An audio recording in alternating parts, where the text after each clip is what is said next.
Food chef channel நேயர்களுக்கு வணக்கம். இன்னைக்கு நாங்க பார்க்க போற சமையல் பழைய சாதம், பழைய சோறு எப்படி செய்யறதுண்டும் பழைய சோத்து தண்ணியில எப்படி மோர் கரைக்கிறதுன்னு பார்க்க போறோம்.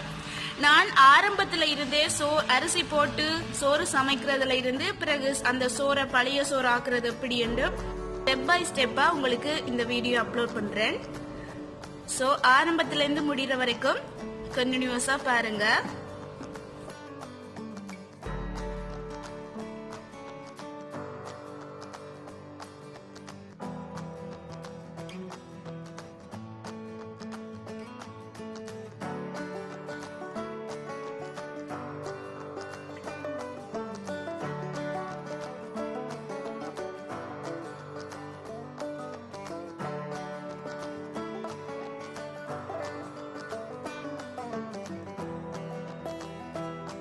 பாருங்க, அரிசி வடிச்சதுக்கு பிறகு அரிசி வடிச்ச தண்ணி இது நீங்க கொஞ்சம் ஆற வச்சுட்டு அப்படியே குடிக்கலாம்.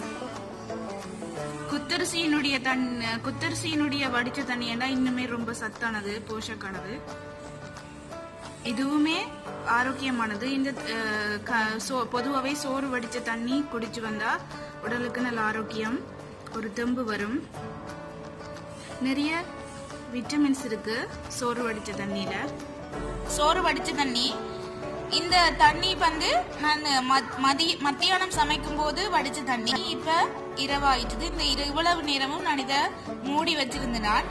இப்ப இரவு நீங்க தூங்க போகும் முன்னமே மிச்சமா இருக்கிற சோறுக்கு இந்த தண்ணியை ஊத்தி விட்டீங்கன்னு சொன்னா, இந்த தண்ணி திக்கா இருந்துச்சுன்னு சொன்னா இன்னும் கொஞ்சம் நல்ல தண்ணி, குடிக்கிற தண்ணி கலந்து போட்டு அந்த சோறுக்குள்ள ஊத்தி வச்சீங்கடா அடுத்த நாள் காலையில பழைய சாதம் ரெடி. கருவாட்டு பொரியல், கருவாட்டு குழம்பு அல்லது சுட்ட கருவாடு, அதே போல இந்த பழைய சாதத்தோட எண்ணெய் கத்திரிக்காய் பொரிச்ச குழம்பு, மீன் குழம்பு எல்லாமே ரொம்பவே நல்லா இருக்கும். இல்ல சும்மாவே இந்த தண்ணியோட சேர்த்து தண்ணியை நீங்க புழிஞ்சிட்டு வரும் சோறு மட்டும் சாப்பிட்றதா இருந்தா அந்த பழைய சாதத்தோட கறியோ கருவாட்டு குழம்பு ஏதாவது சேர்த்து கொள்ளலாம். இந்த தண்ணியோட சேர்த்து நீங்க சாப்பிட போறீங்கன்னு சொன்னா சின்ன வெங்காயம், ஊறுகாய், மோர் மிளகாய், ஒரு பச்சை மிளகாய் தொட்டுக்கொண்டு சாப்பிட்டீங்கன்னா ரொம்பவே நல்லா இருக்கும். பாருங்க, சோறு வடிச்ச தண்ணியோட சேர்த்து எக்ஸ்ட்ராவா நான் நல்ல தண்ணியும் விட்டு இந்த மிச்சமா இருந்த சோறுக்கு நான் தண்ணி ஊத்தி வச்சிருக்கிறேன்.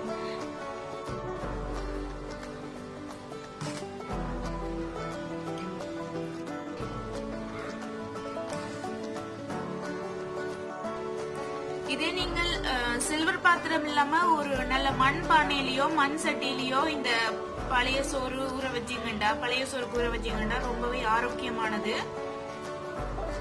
நீங்க ட்ரை பண்ணி பாருங்க. ட்ரை பண்ணி பார்த்துட்டு உங்களுடைய கருத்துக்களை கமெண்ட் பாக்ஸ்ல பதிவிடுங்க. மிகவும் ஆரோக்கியமான போஷாக்கான அரிசி, ஆர்கானிக் அரிசியா நீங்கள் சோறு சமைச்சிட்டு இப்படி நீங்கள் பழைய சோறுக்கு இப்படி வடிச்ச தண்ணி ஊத்தி ஊற வச்சு அடுத்த நாள் காலையில சாப்பிட்டு வாங்க. ரொம்பவே ஆரோக்கியமானது. அட்லீஸ்ட் வாரத்துல 2 நாளாவது நீங்க இப்படி பழைய சாதம் சேர்த்து கொள்ளுங்க.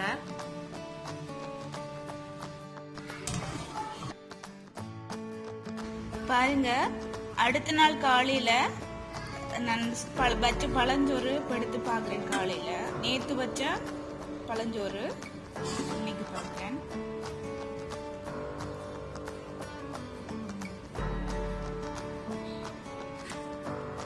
பழஞ்சோறு ஆல்மோஸ்ட் ரெடி.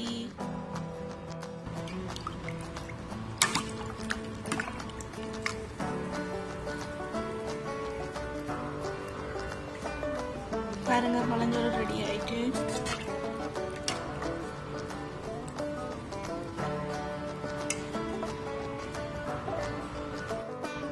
இப்ப நீங்க இத இப்படி இந்த பழஞ்சோறு தண்ணியோடைய சேர்த்து இப்படியேயும் நீங்க ஒரு சின்ன வெங்காயம், பச்சை மிளகாய் கடிச்சிட்டு ஒரு ஊறுகாயும் தொட்டுக்கொண்டு சாப்பிடலாம்.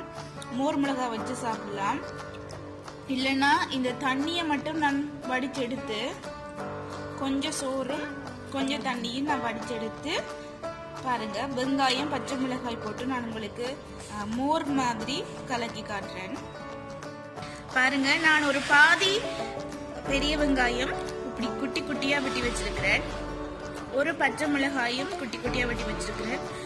கொஞ்சம் ஊறுகாய் எடுத்திருக்கிறேன், எலுமிச்சம்பழம் ஊறுகாய்.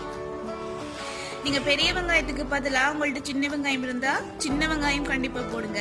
சின்ன வெங்காயத்துல உங்களுக்கு தேவையான அளவு ஒரு 2ல இருந்து 3 சின்ன வெங்காயம் இப்படி குட்டி குட்டியா வெட்டிட்டு, இப்ப இந்த வெங்காயம், இந்த பச்சை மிளகாய், இந்த ஊறுகாய் இது எல்லாத்தையும் ஒரு கிளாஸ்ல மாத்துறேன்.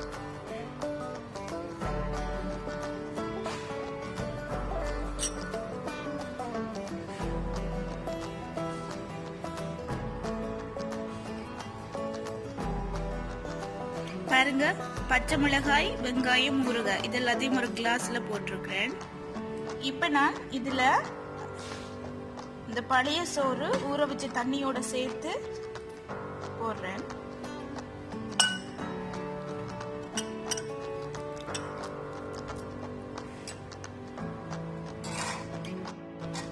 இப்ப நான் இந்த பழைய சோறு ஊற வச்ச தண்ணியோட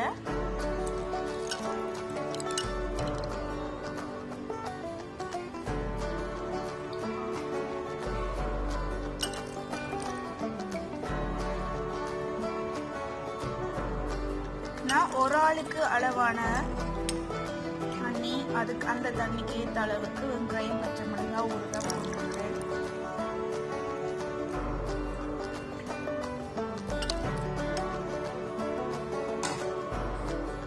இப்ப நான் இந்த பழஞ்சோறு தண்ணியும் இந்த வெங்காயம், பச்சை மிளகாய், ஊறுகாயோட சேர்த்துட்டு ஒரு பிஞ்ச் அளவுக்கு, ஒரு சிட்டிகை அளவுக்கு கொஞ்சம் உப்பு போட்டுக்கொள்றேன். ஒரு சிட்டிகை அளவுக்கு உப்பு போட்டிருக்கிறேன். நீங்க உங்களுக்கு தேவையான அளவு போட்டுக்கொள்ளுங்க. ஊறுகாய், பச்சை மிளகாய், வெங்காயத்தோட சேர்த்து கொஞ்சம் உப்பும் எடுத்திருக்கிறேன். சாதாரணமா மோர் கலக்கிறது போல இந்த வெங்காயம், பச்சை மிளகாய், ஊறுகாய் இதெல்லாத்தோடையும் இந்த பழைய சோறையும் தண்ணியையும் உப்பையும் நல்லா கலக்கணும். பழைய சோறு தண்ணியோட வெங்காயம், பச்சை மிளகாய், ஊறுகாய், உப்பு எல்லாம் நல்லா கலக்குற அளவுக்கு அந்த வெங்காயம், பச்சை மிளகாயுடைய அந்த கார ஃப்ளேவரும் இந்த பழஞ்சோறு தண்ணியில இறங்குற அளவுக்கு கலக்கணும்.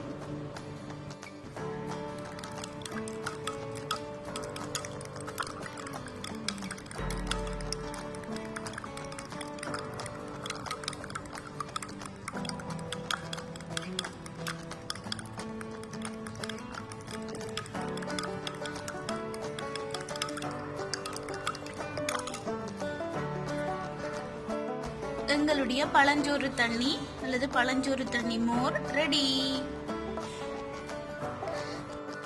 நீங்க டெய்லி முன்னாடி ஒரு கொஞ்சமா சோறு மிச்சம் இருந்தாலும் பரவாயில்ல, அந்த சோறுக்கு கூட சோறு வடிச்ச தண்ணியோ இல்லாட்டி நல்ல தண்ணி கூட ஊற்றி வச்சுட்டு காலையில இப்படி வெங்காயம், பச்சை மிளகாய், ஊறுகாய், உப்பு போட்டு நல்லா கலந்துட்டு இப்படி குடிச்சு பாருங்க. ரொம்பவே ரிஃப்ரெஷ்ஷா இருக்கும். வெயில் காலத்துல இன்னும் ரொம்பவே நல்லா இருக்கும். உங்களுக்கே காலையில குடிச்சு வரும்போது இந்த வித்தியாசம் தெரியும். உடலுக்கு ரொம்ப ஆரோக்கியமானதும் கூட. நீங்க கட்டாயம் செய்து பாருங்க. ஈஸியான ரெசிபி, அதே நேரம் ஆரோக்கியமான ரெசிபி. செய்து பார்த்துட்டு உங்களுடைய கருத்துக்களை கமெண்ட் பாக்ஸ்ல பதிவிடுங்க. இப்ப நான் குடிக்கிறதுக்கு எடுத்த அந்த பழைய சோறு தண்ணி கரைசல் போக மிச்சமுள்ள சோறை மாத்திரம் நான் புளிஞ்செடுத்து நேற்று வச்ச எண்ணெய் கத்தரிக்காய் குழம்பு எண்ணெய் நான் ஏற்கனவே வீடியோ அப்லோட் பண்ணியிருக்கிறேன். நான் லிங்க் டிஸ்கிரிப்ஷன் பாக்ஸில் கொடுக்குறேன். பொரிச்ச கத்தரிக்காய் உருளைக்கிழங்கு குழம்போட மைசூர் பருப்பு கறி வச்சிருந்தேன். அந்த பருப்பு கறியும் சேர்த்து எப்படி குழைச்சி சாப்பிடலாம்ன்றத காட்டுறேன். பாருங்க, மிச்சமுள்ள பழஞ்சோறை நான் அந்த தண்ணியை வடிச்சிட்டு சோறை மாத்திரம் எடுத்திருக்கிறேன். நீங்க கையை நல்லா சுத்தமா கழுவிட்டு கையால கூட புளிஞ்சு எடுத்துக்கொள்ளலாம். இல்லைன்னா தண்ணியை ஒரு வடிகட்டியில போட்டு வடிச்சிட்டும் எடுத்துக்கொள்ளலாம். இந்த சோறுக்கு நான் கொஞ்சமா உப்பு சேர்த்துக் கொள்றேன். நேற்று சமைச்சு வச்ச கத்தரிக்காய் உருளைக்கிழங்கு பொரிச்ச குழம்பு, நேற்று சமைச்சு வச்ச மைசூர் பருப்பு கறி, நேற்று சமைச்சு வச்ச மைசூர் பருப்பு கறி. இந்த பருப்பு கறியும் நான் ஃப்ரிட்ஜில் வைக்கல, அடுப்புலயே சமைச்சு சாப்பிட்டு முடிஞ்சதும் சாப்பிட்டதுக்கு அப்புறமா நான் திரும்ப அடுப்புல இதை வச்சு சூடு காட்டிட்டு வச்சிருந்தேன். நான் சூடு காட்டதுக்கு பிறகு திரும்ப கரண்டி வச்சு எடுக்க கூடாது, அப்படியே நான் திரும்ப சூடு காட்டி மூடி வச்சுட்டு காலையிலையும் திரும்ப எடுத்து லைட்டா சூடு பண்ணி வச்சிருக்கிறேன். அப்ப கறி, இந்த பருப்பு கறி அப்படியே புதுசாவே இருக்கு. ஆனா இந்த எண்ணெய் கத்தரிக்காய் உருளைக்கிழங்கு இந்த பொரிச்ச குழம்பு நீங்க காலையில சூடு பண்ண தேவையில்லை, ரொம்ப நல்லாவே இருக்கும், அப்படியே இருக்கும், நல்ல கறியாவே இருக்கும். சூடு பண்ணாம அப்படியே இந்த பழஞ்சோரோட சாப்பிட்டீங்கன்னா தான் ரொம்ப டேஸ்டா இருக்கும். நைட்டு மாத்திரம் சூடு பண்ணி வச்சிருந்தேன். நான் இந்த உப்பு கலந்த பழைய சோறுல நான் இந்த கறி ரெண்டையும் கலக்க போறேன்.